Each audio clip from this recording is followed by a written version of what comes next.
ஒரு சின்ன பையன் நம்மளையே பார்த்துட்டு இருந்தான்.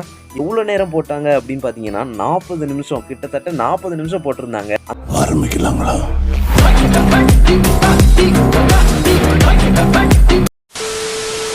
எல்லாருக்குமே ஹாப்பி நியூ இயர். எல்லாருமே நியூ இயரை நல்லா செலிப்ரேட் பண்ணியிருப்பீங்க அப்படின்னு நம்புகிறேன். அண்ட் நான் ஒரு ஊருக்கு போயிருந்தேன், அங்கே சூப்பராக செலிப்ரேட் பண்ணாங்க.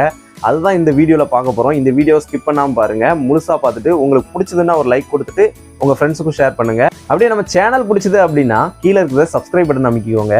அப்படியே பக்கத்தில் இருக்கிற பெல் ஐக்கானை கிளிக் பண்ணி ஆல்ல செட் பண்ணிக்கோங்க. அப்படின்னா தான் நான் போடுற வீடியோஸ் உங்களுக்கு நோட்டிஃபிகேஷனாக வரும். வாங்க இப்போ எப்படி கொண்டாடினாங்க அப்படிங்கிறத வீடியோவில் பார்க்கலாம். அந்த என்ட்ரன்ஸ்லேயே சர்ச்சோட வாசல் எப்படி இருக்குமோ அதே மாதிரியே கோபுரம் மாதிரி அவங்க லைட் செட்டிங்கில் பண்ணியிருந்தாங்க. அது பார்க்குறதுக்கு உண்மையாகவே சூப்பராக இருந்துச்சு. அதுக்கப்புறமா உள்ளே போக போக லைட் செட்டிங்லாம் சும்மா சூப்பராக இருந்துச்சு. அதுக்கப்புறமா 2 பொம்மை ட்ரெஸ் போட்டு நின்றுட்டு இருந்தாங்க. அதில் ஒன்று புலியோட வேஷம். இந்த புலியோட வேஷத்துக்கிட்ட ஒரு சின்ன பையன் நம்மளையே பார்த்துட்டு இருந்தான். இது எதனால் அப்படிங்கிறது நீங்கள் தெரிஞ்சதுன்னா கமெண்டில் சொல்லுங்கள். அப்படியே திரும்பி பார்த்தா கிளி வேஷம் போட்டு ஒரு அண்ணன் நின்றுட்டு இருந்தாங்க. அவங்க கிட்ட 2 பசங்க சேர்ந்து கை கொடுத்து விளையாண்டுட்டு இருந்தாங்க. அது நல்லா ஹாப்பியாக இருந்துச்சு பார்க்குறதுக்கு. அப்படியே உள்ளே வந்து பார்த்தா நம்ம நேசரேத் அப்படின்னு போட்டு 2023 ஹாப்பி நியூ இயர் அப்படின்னு சொல்லி விஷ் பண்ணியிருந்தாங்க. அதை பார்த்துட்டு அதுக்கப்புறமா அதுக்கு பின்னாடி பார்த்தீங்கன்னா மவுண்டெயின் மாதிரி செட் பண்ணி அதில் அருவிலாம் கூப்பிட்டுற மாதிரி வச்சுருந்தாங்க. நம்ம போன நேரமோ என்னமோ தெரியல, அந்த அருவி வந்து சரியாக ஒர்க் ஆகலை. உள்ள ஒரு ட்ரெயினும் நின்றுச்சு, அந்த ட்ரெயினும் ஓடும் அப்படின்னு சொல்லியிருந்தாங்க. அப்படியே திரும்பி சர்ச்சை பார்க்க நடந்து வந்தோம். அப்போ தான் இந்த லைட்டெல்லாம் பார்த்தோம். இந்த லைட்டெல்லாம் எப்படி இருக்குது அப்படின்னு பார்த்தீங்கன்னா பிரேமோ படத்தில் ப்ரொபோசல் சீன் வரும் இல்லையா, அதை மாதிரி அப்படியே ஃபீல் கொடுத்துச்சு. உங்களுக்கும் அதே ஃபீல் கொடுத்துச்சா இல்லையா அப்படிங்கிறதையும் கமெண்டில் சொல்லுங்கள். ஒரு வழியாக சர்ச்சு முன்னாடி வந்துட்டோம். சர்ச்சு முன்னாடி வந்துட்டு அந்த கோபுரத்தை பார்க்கும்போது லைட் செட்டிங்லாம் சூப்பராக இருந்துச்சு. அப்படியே பின்னாடி திரும்பி பார்த்தா எல்லா மரத்துலேயும் லைட்ஸ் எல்லாம் பயங்கரமாக கெட்டி தொங்க விட்டுருந்தாங்க. பார்க்குறதுக்கே அப்படி இருந்துச்சு. அண்ட் இந்த இடத்த நல்லா பார்த்து வச்சுக்கோங்க. இந்த இடம் கொஞ்சம் காலியாக இருக்குதுல்ல, இதே இடத்துல தான் இன்னும் கொஞ்சம் நேரத்தில் வெடியெல்லாம் போடுவாங்க. அந்த வெடி போடும்போது எவ்வளோ கூட்டம் இருக்கும் அப்படிங்கிறத மட்டும் பாருங்கள். அவ்வளோ கூட்டம் இருந்துச்சு. இதுக்கு அடுத்ததாக அந்த வெடிகளை தான் நம்ம பார்க்க போகிறோம். எவ்வளோ நேரம் போட்டாங்க அப்படின்னு பார்த்தீங்கன்னா 40 நிமிஷம், கிட்டத்தட்ட 40 நிமிஷம் போட்டிருந்தாங்க. அந்த 40 நிமிஷம் வீடியோவும் நான் எடுத்து வச்சுருக்கேன். அந்த 40 நிமிஷம் வீடியோவை உங்களுக்கு எவ்வளோத்துக்குள்ளே ஃபாஸ்ட் ஃபார்வர்ட் பண்ண முடியுமோ அவ்வளோத்துக்குள்ளே பண்ணி நான் உங்களுக்கு காட்டுறேன். அண்ட் இந்த வீடியோவை ஸ்கிப் பண்ணாமல் கடைசி வரைக்கும் பாருங்கள். ஆரம்பிக்கலாங்களா?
இந்த வீடியோ உங்களுக்கு ரொம்ப பிடிச்சிருக்கும் அப்படின்னு நான் நம்புறேன். அண்ட் இந்த வீடியோ பிடிச்சதுன்னா ஒரு லைக் கொடுத்துட்டு அப்படியே உங்க ஃப்ரெண்ட்ஸுக்கும் ஷேர் பண்ணுங்க. அண்ட் நீங்க நாசரேத்தை சுத்தி உள்ள ஊர்ல இருந்துகிட்டு இந்த விஷயம் தெரியாம இருந்தீங்க அப்படின்னா கண்டிப்பா நெக்ஸ்ட் இயர் போய் பாருங்க. அந்த இடமே சூப்பரா இருக்கும் அண்ட் ஒரு பீஸ்ஃபுல்லான மைண்டா இருக்கும் உங்களுக்கு. கண்டிப்பா உங்க ஃபேமிலியோட கூட்டிட்டு போய் நல்லா என்ஜாய் பண்ணுங்க. And thank you so much and happy new year.